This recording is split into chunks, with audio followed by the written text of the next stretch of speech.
একটি দেশের টেকসই উন্নয়ন, নিরাপত্তা ও সমৃদ্ধির অন্যতম প্রধান ভিত্তি হল সঠিক বৈদেশিক নীতি।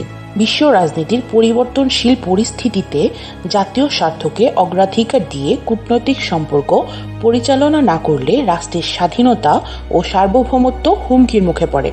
তাই জাতীয় স্বার্থকে সর্বাগ্রে রেখে বৈদেশিক সম্পর্ক উন্নয়ন অপরিহার্য।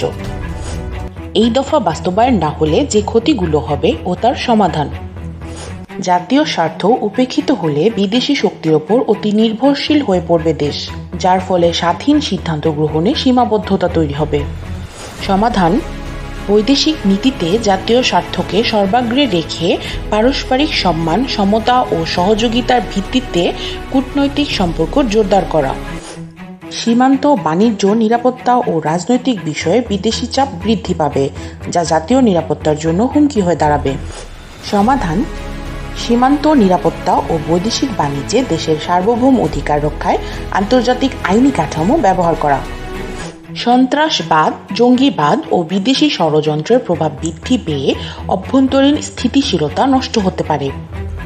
সমাধান: বিদেশে বাংলাদেশের ভাবমূর্তি উন্নয়নে কূটনৈতিক কার্যক্রম, প্রবাসী বাংলাদেশি ও আন্তর্জাতিক মঞ্চে সক্রিয় ভূমিকা বৃদ্ধি করা। আন্তর্জাতিক পরিমণ্ডলে বাংলাদেশের ভাবমূর্তি ক্ষতিগ্রস্ত হবে এবং বৈশ্বিক অর্থনীতি ও কূটনীতিতে প্রতিযোগিতার ক্ষমতা হ্রাস পাবে। সমাধান: সন্ত্রাসবাদ ও বিদেশি ষড়যন্ত্র প্রতিহত করতে আঞ্চলিক ও বৈশ্বিক সহযোগিতা জোরদার করতে হবে। জাতীয় স্বার্থকে অগ্রাধিকার দিয়ে বৈদেশিক সম্পর্ক উন্নয়ন করলে বাংলাদেশ শুধু আন্তর্জাতিক অঙ্গনে মর্যাদার আসন দখল করবে না, বরং অভ্যন্তরীণ স্থিতিশীলতা ও উন্নয়নও ত্বরান্বিত হবে।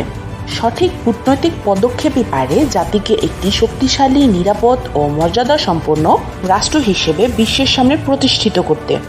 আর তার জন্যই আমাদের ১৯ নম্বর দফা, জাতীয় স্বার্থের অগ্রাধিকার নিশ্চিত করে বৈদেশিক সম্পর্ক উন্নয়ন।